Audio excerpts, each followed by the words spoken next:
Ouais.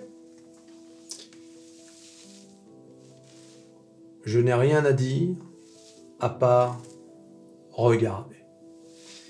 Regardez le CAC 40. Écoutez. 1988. Regardez. 6944. Bing, crash de l'an 2000. La bulle internet, tout s'écroule, tout s'effondre. Les startups, les machins de bidons, plus bidons les unes que les autres. Bing, tout s'effondre. On reprend. Hein, parce qu'il faut bien reprendre. Bing, crise des subprimes.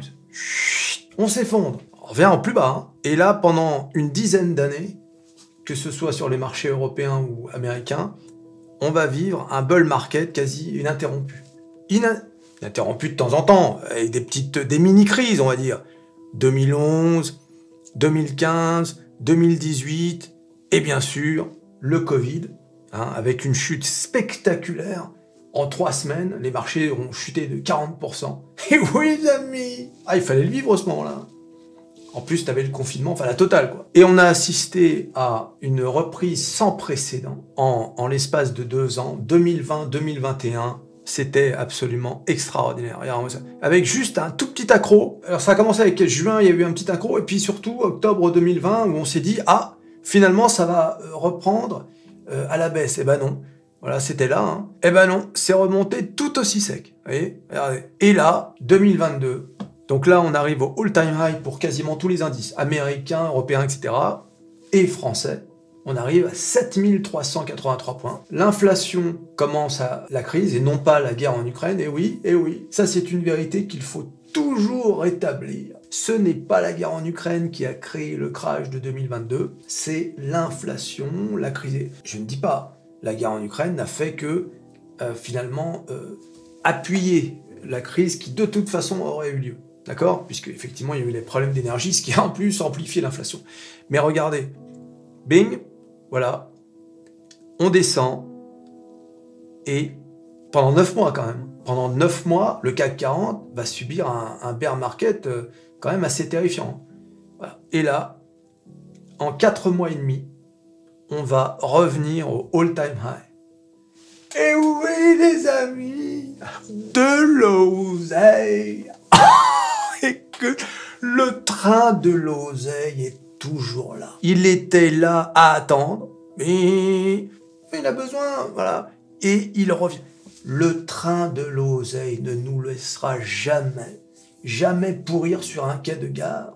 Il sera toujours là, tôt ou tard. Ce n'est juste qu'une question de patience. Et oui, les amis, nous y voilà.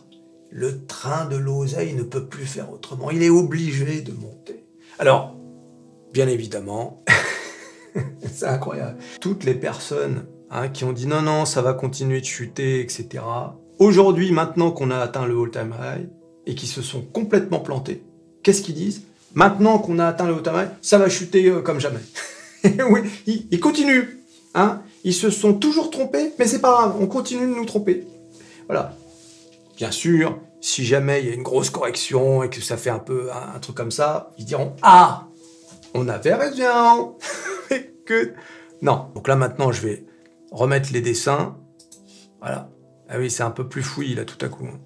Donc là, maintenant, on va revenir un peu plus tôt. Et oui, on va zoomer un peu. Voilà. Ça s'est passé, donc, hier, le 16 février 2023. On a rattrapé le all-time high. À quoi ça ressemble ? Regardez-moi ça. Voilà à quoi ça ressemble. C'est tout simplement incroyable. C'est de l'art. Hein. Regardez. Voilà. On a fait ça. Voilà. Et là, regardez. Voilà. Voilà. Et bah ça, regardez.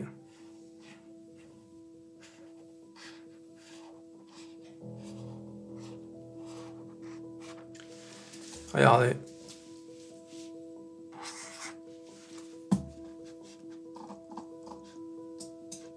Regardez bien.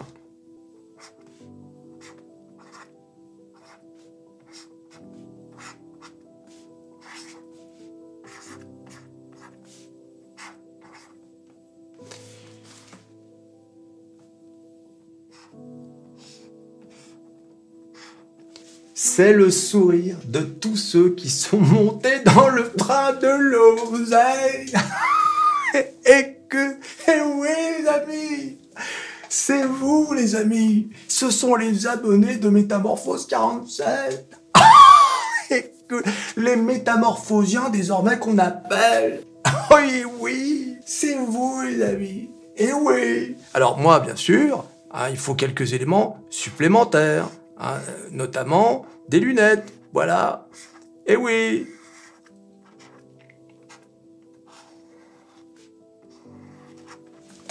C'est Métamorphose 47.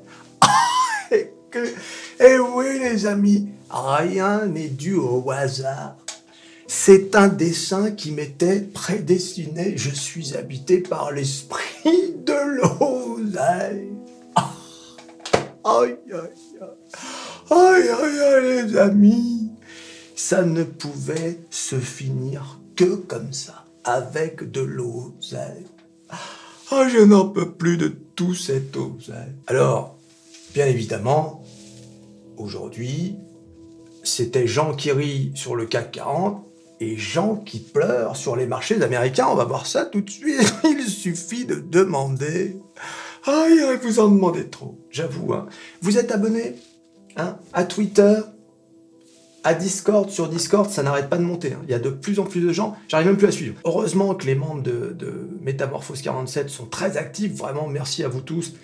Ça s'entraide. Je regarde parfois les conversations quand j'ai un peu de temps. Les gens répondent aux questions. C'est vraiment extraordinaire, ce Discord. Moi, je connaissais pour être juste lecteur. Mais là, vraiment, c'est génial. Je vais quand même faire le forum. Pour les gens un peu plus âgés, un peu de mon âge. Et oui, les amis, ceux qui ont du mal à démarrer, c'est normal. À un certain âge, tu verras. Quand tu auras mon âge, bon, bah, ça va un peu moins vite que d'habitude. Donc, il y aura le forum, bien évidemment, ça va de soi. Donc, Twitter, Discord, rejoignez-nous sur Discord. C'est là que ça se passe maintenant. J'ai créé plein de chaînes. J'ai même créé une chaîne immobilier. Pour l'instant, c'est la seule chaîne qui soit vide, d'ailleurs. On va savoir pourquoi. Vous vous intéressez pas à l'immobilier sur Métamorphose 47? Oh non. C'est pourquoi? Parce que on veut de l'oseille tout de suite. Tout de suite, on veut voir du 5, 10%. Et oui, les amis. Et bien sûr, TikTok. Alors regardez, les indices américains, bon bah, une sale journée. C'est normal, c'est à cause du PPI. Alors qu'est-ce que c'est PPI? C'est Producer Price Index. Qui a augmenté. Alors qu'est-ce que ça veut dire? Ça veut dire qu'en sortie d'usine, les prix ont augmenté. Et oui, donc qu'est-ce que ça veut dire?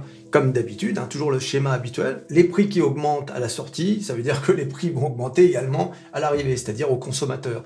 Donc l'inflation qui se maintient et qui sont, on le savait déjà, l'inflation consumer pour janvier, sauf que là, le PPI, ça s'annonce mal pour février.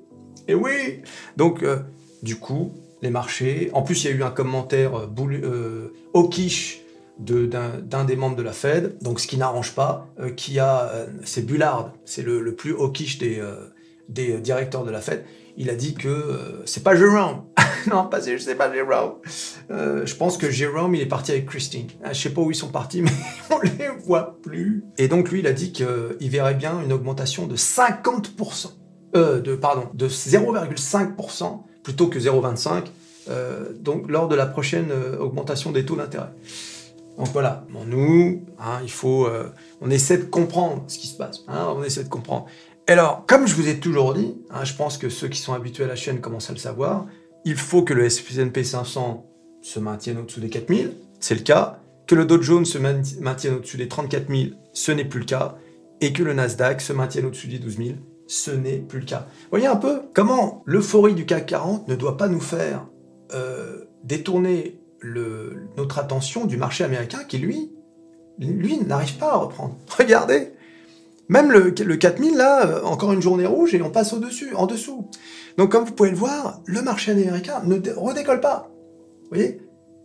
Ça, c'est important quand même. Parce que nous, on est aveuglés à cause du CAC 40. Mais si vous regardez bien, comme je vous ai dit, il faut se maintenir au-dessus de ces niveaux. 4 000, 34 000, 12 000, et c'est pas le cas. À chaque fois que le Nasdaq passe au-dessus, on va le voir sur les graphiques, que le Nasdaq passe au-dessus des 12 000, ping, il revient systématiquement. Et oui, les amis! Et on va le voir avec les valeurs. Regardez, tiens, à noter au passage, Atos, On reparle d'Evidian, là, qui est la participation d'Airbus à 29,9%, et donc plus 14%. Et oui, les amis. Aïe, aïe, aïe. Donc voilà, hein, regardez, Google, qui a perdu ce qu'il a gagné la veille, je crois. Intel, hein, Amazon qui est repassé sous la barre des 100, l'euro-dollar qui est passé sous les 1,07. D'accord? Parce que forcément, cette news du PPI, ça favorise le dollar. Donc l'euro a baissé. Et oui, c'est pas Christine qui va s'en occuper. Et qu'est-ce que tu fais, Christine? Quelqu'un a vu Christine? Quelqu'un en a à faire quelque chose? Non, personne n'a quelque chose à faire? Ou à faire quelque chose? Bon. Ah, tu as quelque chose à faire? Non, mais faire quelque chose. Voilà. Souvenez, Unity Software, les entreprises de croissance dont je vous parlais, qui pouvaient prendre 5-10%, et quand le marché est rouge, ben voilà, moins 4,57. Et encore, on pourrait presque dire que c'est pas mal. Mais ce sont les entreprises qui prennent cher à chaque fois que le marché est rouge. Trimble, bon bah pareil, hein. Donc tout le monde, Nvidia, qui a quand même vachement monté depuis le début de l'année, Dassault Systèmes risque d'être rouge demain, Airbus, les gars, regardez-moi ça, Airbus a dépassé son niveau de l'année dernière à 120 $. Airbus explose complètement. Bah pourquoi? D'abord, il y a la news des contrats avec l'Inde, et puis, c'est l'entreprise qui est mêlée justement avec cette histoire d'Atos. Et oui, les amis, à surveiller de traite. Moi, Atos, c'est bien simple, c'est surveiller comme le lait sur le feu. Hein. Faut pas oublier que c'est une boîte, alors qui est endettée, hein, à hauteur de 3 milliards, si je me souviens bien, mais c'est une boîte stratégique pour la France.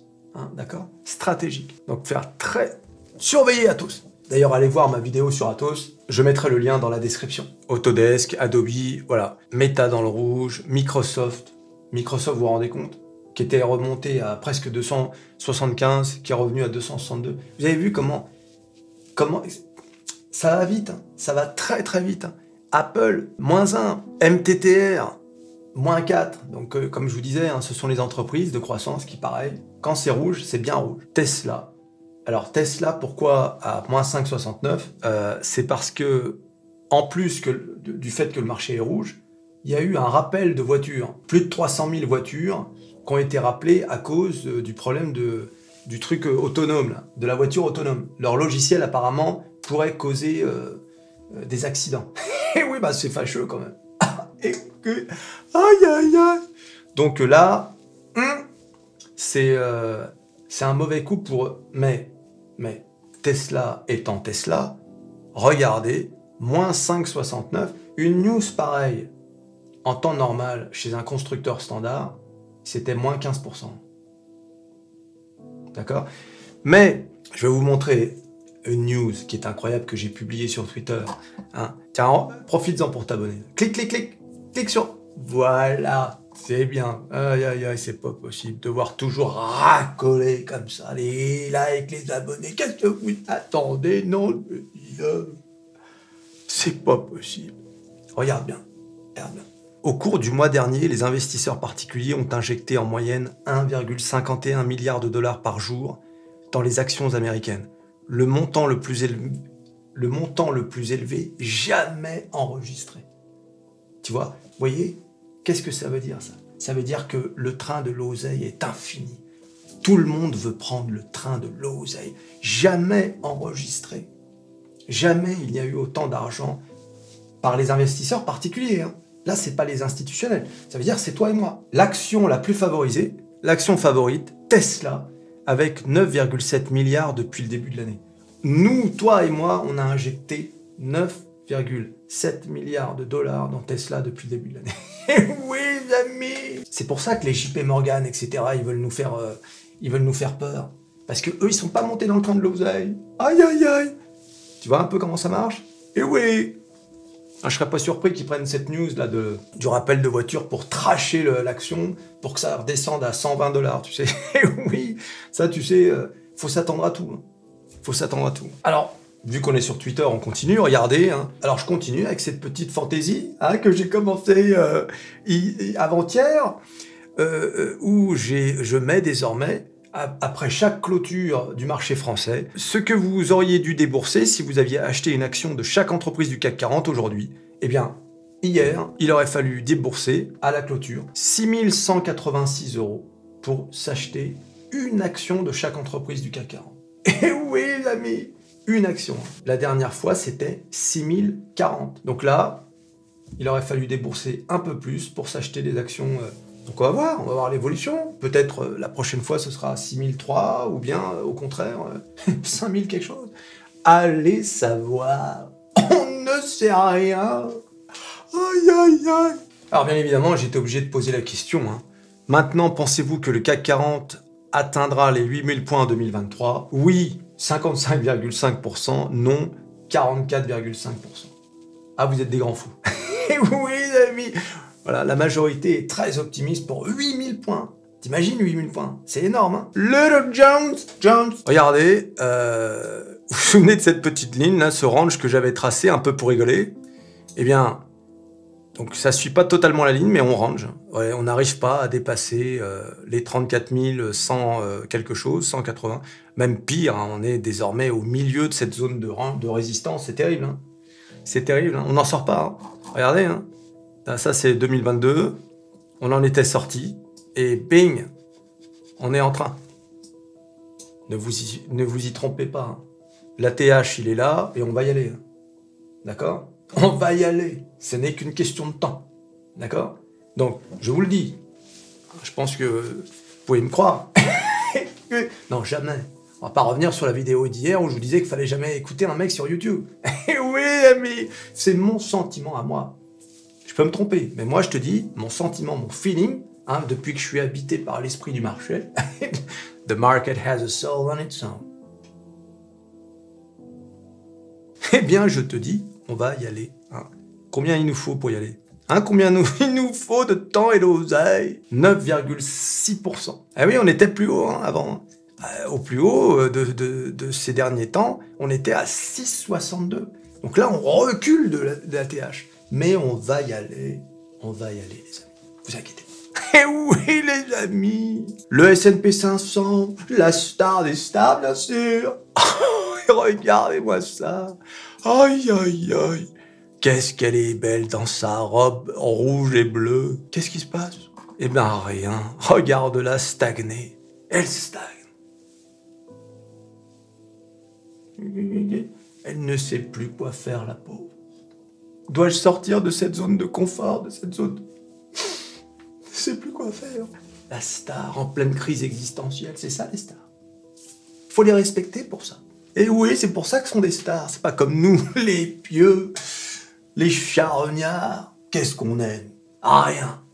Tu disparaîtrais demain que personne s'en rendrait compte. Mon pauvre. C'est pour ça qu'au final, autant de faire le maximum d'oseille. Et que, quitte à n'être rien, autant être rien avec de l'oseille, c'est beaucoup plus agréable. Et oui, les amis, aïe, aïe, aïe. Qu'est-ce que tu veux dire? Y a rien à dire. Rien. Zéro. Et c'est donc pour ça qu'on va aller voir la drama queen, le Nasdaq. Aïe, aïe, aïe, la drama queen, qu'a-t-elle encore fait? Faut toujours être derrière elle. Des fois qu'elle nous fasse des choses incompréhensibles. Elle est dangereuse, la drama queen. Aïe, aïe, aïe, elle est toujours à faire des siennes. La drama queen. Toujours à en faire des tonnes.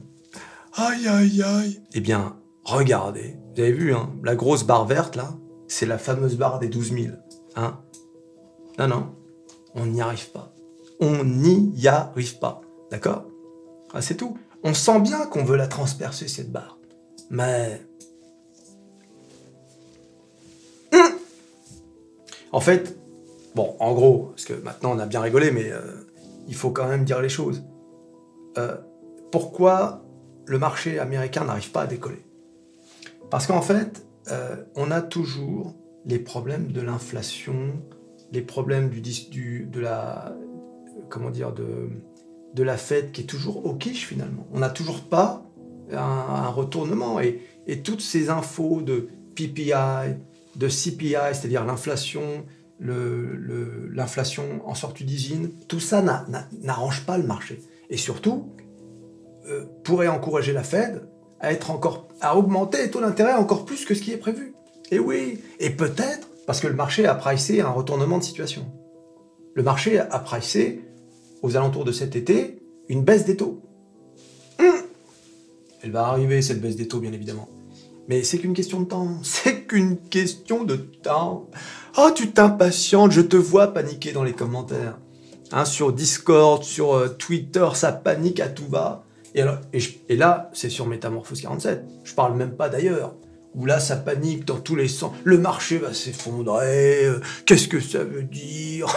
Ils n'ont rien compris. Rien du tout. Ils ne comprennent pas que le marché has a soul on its own. Il a une âme à lui, il n'en a rien à faire de la guerre en Ukraine. Il va où il veut. Et là, il veut monter dans le train de l'oseille. Aïe, aïe, aïe. Voilà, donc, en tout cas, bon, je vous l'ai déjà expliqué 100 fois, hein. Tant qu'on n'aura pas dépassé ce point haut, on ne pourra pas dire que le marché est à nouveau, commence à redevenir bullish. D'accord? On est toujours susceptible de redescendre, de stagner, voilà. Donc, ça, c'est une possibilité, hein. Vous savez que le Nasdaq a encore 2-3 mauvaises nouvelles et on revient dans cette zone de support, hein. Voilà. Donc, ça veut dire on revient entre 11 200 et 10 200. Oui, tout est possible. Avec du Tesla, avec du Apple à 130, du Microsoft à 240 ou à 230, etc. Oui, les amis, tout est possible. Tout est possible, d'accord? Ne l'oubliez jamais. C'est pour ça qu'il faut être prudent et c'est pour ça que je vous dis tout le temps, prenez des profits. Prenez des profits, d'accord? Ça ne veut pas dire de tout prendre, ça veut dire un peu de profit, tu vois, histoire d'investir ailleurs. Le profit, c'est pas pour mettre de côté, je sais, je me répète, mais pour ceux qui sont nouveaux, c'est pas pour s'acheter un téléphone à 1 500 €, d'accord? C'est pas pour...